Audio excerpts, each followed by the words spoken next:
each other. So it'll just be like one long performance, basically.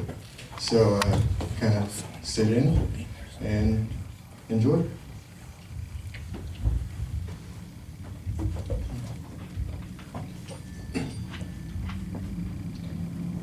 We hung our shadows over the rails, both looking down over cliff heads and into the impossible waters that we swore we could feel all the way up here. Smiling back up was a faint image that this graven scene had already become a fragmented memory. And in the loss of focus, she asked if I had ever truly loved her.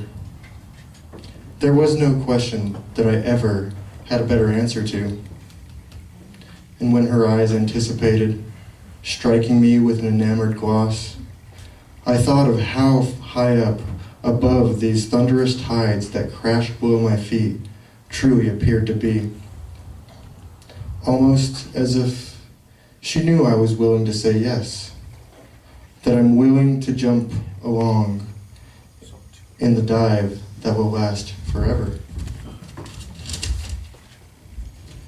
The thick sway of time had me intoxicated on sudden confusion. I had all the right words, I know I did.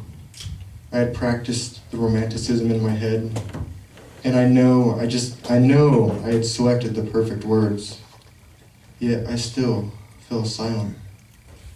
Amidst this possible death, at some point, I actually came back to our beautiful picture, knowing this memory will soon be relived in a surely devastating flashback.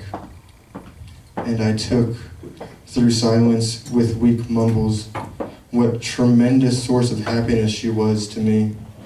I should have said, I do love you, eternally, as instinctively as the waves love the pillars, keeping everything joined together today.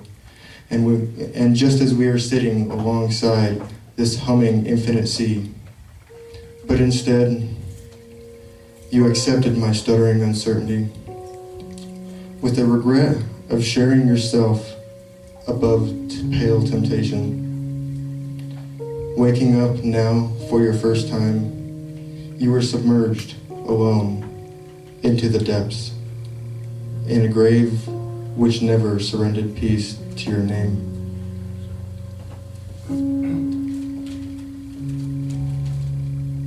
I'm sure she would tell you otherwise, but her soul was pristine. No matter how adamant she was about being broken, or that she had sunk into a thick layer of despair, or that her body is crumbling before her very eyes, I could see that her soul remained unscathed, no trace of beauty spoiled, such as the perfect full moon on a clear midnight sky would reveal if you have ever cared enough to look. A tear marked the ground beneath her trembling limbs, because she couldn't fathom how anybody could ever truly argue that she was more than a speck of dust that had always been triggering allergies to those she ever encountered. But I saw the truth. I saw the truth when she could not bear to believe for herself, just as she had done for me all those years together. Staggering alongside one another, stumbling over ourselves and into another, because nobody else had truly cared enough to see who we truly are.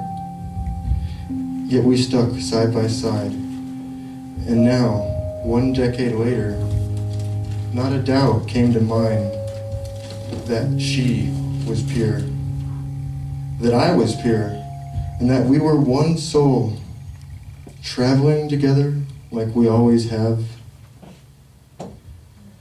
And whether she knew it or not, her soul was indeed pristine. For my eyes have seen hers, wandering through these stars unknown, where only the most beautiful could have eternal freedom. And I have danced with her among these very stars, and I will continue to dance with a lifetime of joy, of wonder, of ever wondering why I wondered in the first place that she was anything but mine. For we have bonded together through a serenity that only she has carried, and only I have been dancing behind her, picking up what she had dropped, only for me to share with later on to her. My heart to hers, our spirit is one, from the dusk until dawn and until life, till death. She may deny, but she knows that I can see right through her, and I will never allow her to push aside the truth. She is beautiful, and she will know it when she follows my words that will always lead right back to her.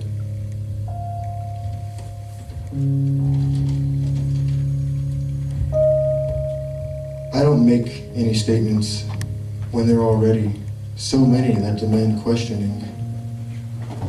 My father, when I was younger, the one thing that I remember him truly teaching me, that I needed to question everything.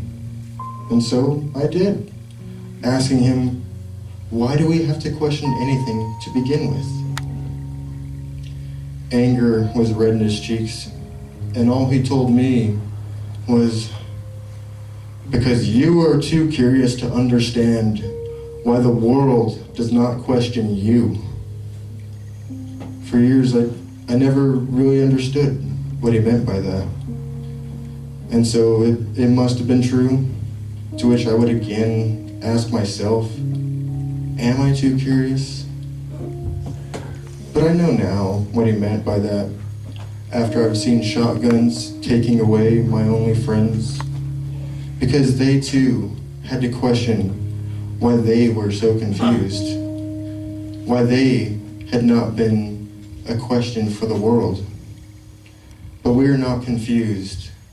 We understand that we do not matter, and the only thing that matters to us is the truth.